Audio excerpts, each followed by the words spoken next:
Hello and welcome back to my LEGO Castle Kingdom, where today I'm going to show you the latest addition, which is the Blacksmith building.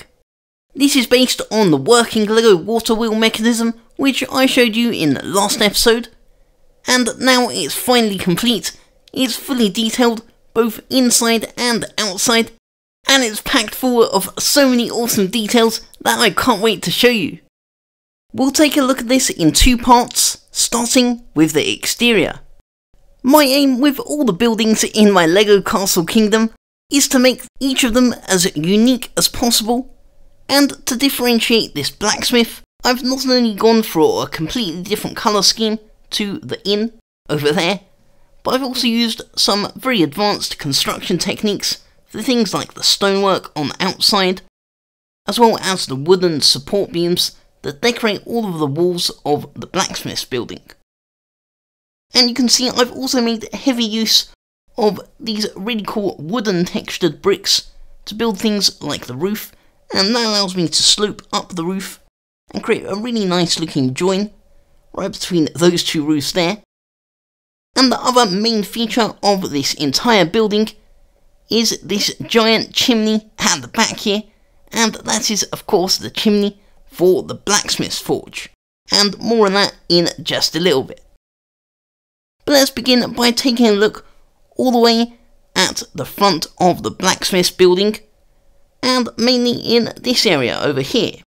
So this bit of land, the main feature here is this pig pen, which includes two pigs owned by the blacksmith, as well as a little water trough over here that's made out of a window piece with a blue sheet of glass over there. That works really nicely. And then for this small fence that makes up the enclosure, that is made using some 1x3 LEGO bar pieces, as well as one of these string pieces. So that's the type of string that's connected to the studs, and that's just basically wound all the way around the bars until it connects at both ends over the back there. And then I've used some slightly smaller string pieces for the gaps on the bottom level.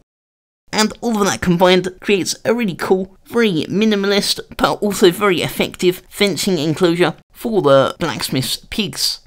Apart from that, I've also added some plants and shrubs alongside this dirt path, which leads out of the main cobblestone road, and that gradually slopes up to this entrance area.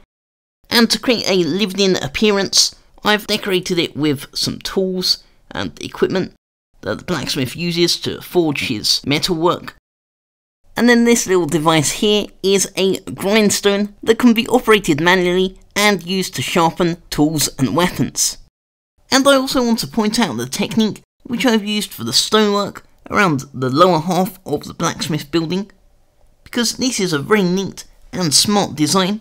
It makes it look like these stone bricks actually have gaps in between them, along with the cement evenly spaced out in between each individual brick. And I actually came across this design when searching for LEGO stone floor techniques, but this works well for walls as well.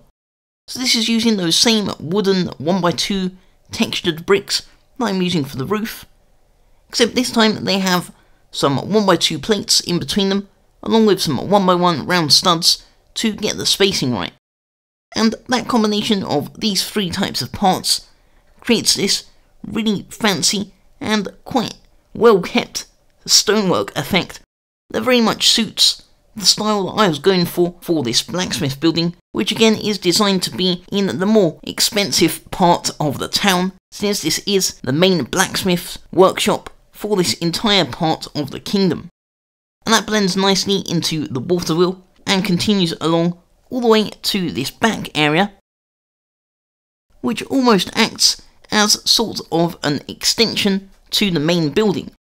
Because again, the idea is this blacksmith building has been here a long time, and it has been gradually added to over the ages. So this extension features a couple of shutters, which are overgrown with some of the landscaping, reinforcing the idea that it's been here for a long while. And then this dark brown and black roof made out of some simple slope bricks, and that combination of all those pieces just looks really nice here, especially from this angle with the beaver dam. And that whole area leads nicely into the structure of the blacksmith's forge. And you can see how overall for this entire building I was going for a very asymmetrical design. This also looks very interesting when viewing it from above, and from this bird's eye perspective you can see just how big of an area that chimney actually takes up in the top left hand corner of the building. But it's definitely worth it because it all helps to contribute to the asymmetrical design, so I'm really impressed with how the architecture has turned out. And here's what it looks like from the other side, which provides a really good unobstructed view of the overall forge, where you can see just how big this actually is. It's almost 3 stories tall by itself, and that is just constructed using a continuation of the round forge technique which I showed off last time. And the combination of all those different types of tiles and plates really help contribute to that rough stonework effect.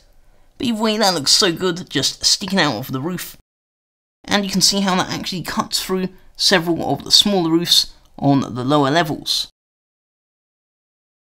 Then as for some of the other details around this area, over here is a pile of junk and metalwork, including an old wagon wheel and some chains hanging up on the ceiling.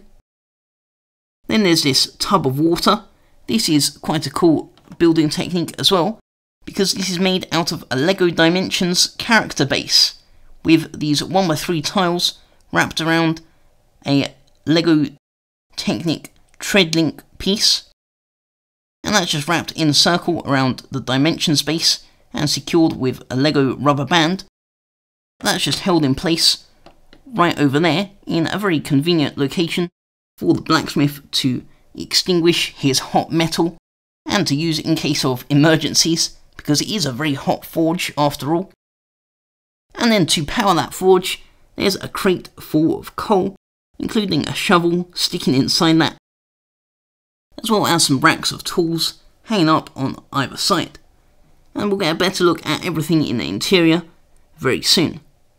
Then there's also this little porch section. I'm quite happy with how that's turned out. That's another extension to this corner of the building, and that's just to protect the blacksmith from rain while he's working there. Then there's also this little window section which includes some working shutters, and you can see that they actually come together to completely close up that window. And I also like this view of the tower. I think it's pretty nice how this roof extends around the outside of the building. So it's just a really interesting and unusual shape, and even though it is a little bit tricky to get to, I think it's still a very interesting view of the other side. Now let's take a look at the interior, and each of these floors can be easily removed until we open up the ground floor, which is home to the actual workshop part of this blacksmith building. I won't cover the machinery here in too much detail, because I explained that in depth in the last episode. But as a quick overview of what's in store, in the centre of the room is a giant water wheel powered trip hammer that hammers down on the glowing red hot steel that the blacksmith is forging into a sword. And then behind that is the bellows and the forge, complete with glowing red hot fire and flames made out of a special flickering LED. And what's really neat about this is you can actually see the forge glowing through the top of the chimney, past all of the support beams and stonework inside. And I'm really happy with the combination of all of these mechanisms and machinery. It brings this workshop to life and makes it look like a crowded space that's actually used by the minifigures day to day. Some of the other details include some more chains and weapons and equipment hanging on the wall there. You can see some more of that water tub and a better look at those tools hanging on that clip over there. And then there's also a little table with a mace and the massive anvil, which is quite a big design, complete with the blacksmith who's holding a glowing red hot piece of steel, which is a really cool part usage, and that's been manufactured into a sword with the help of the trip hammer. And then over on the other side, over in the corner here, is a suit of armour currently on display. Maybe that's waiting to be sold. Some more chains and this neat built-in shelf that's embedded into the stone brick wall, complete with some jars of herbs and spices and preserved food, since this is the blacksmith's home as well.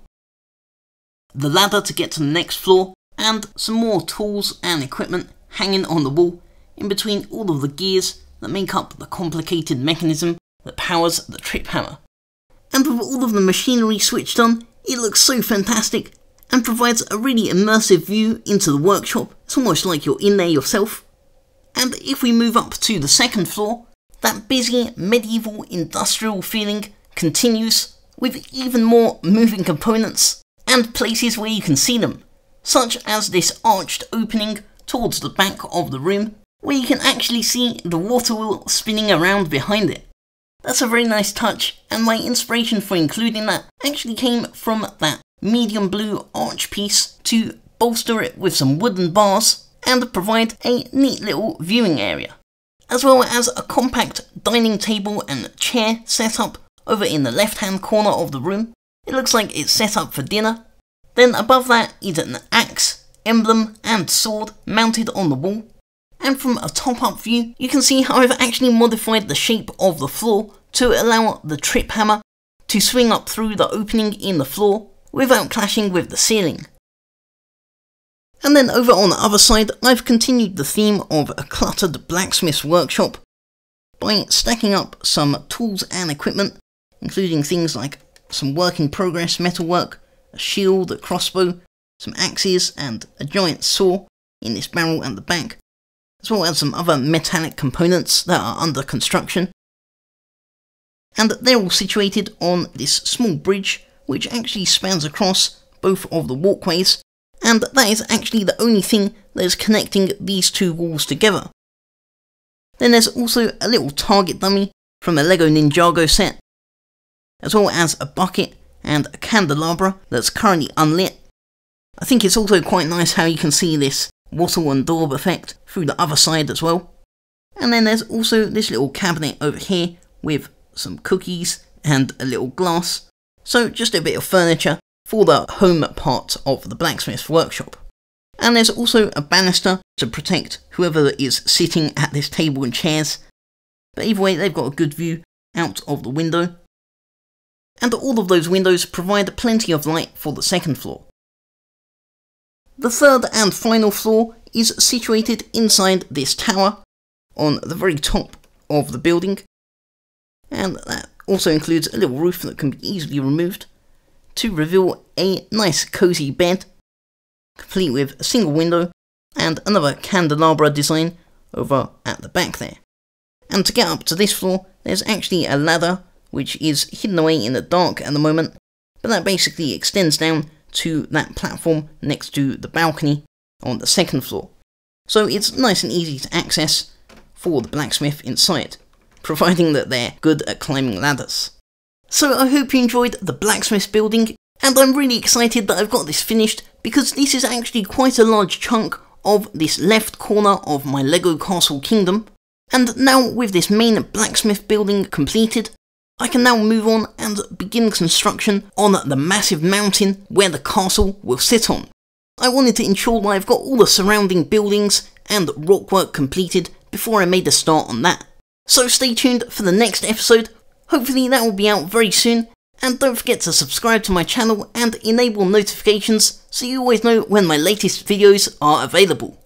A big thank you to all of my supporters on Patreon for helping to make my videos possible. And if you'd like to see your name here in the credits and gain access to exclusive bonus videos and behind the scenes content, then you too can join me on Patreon. There'll be a link in the description below, and I'd really appreciate your support.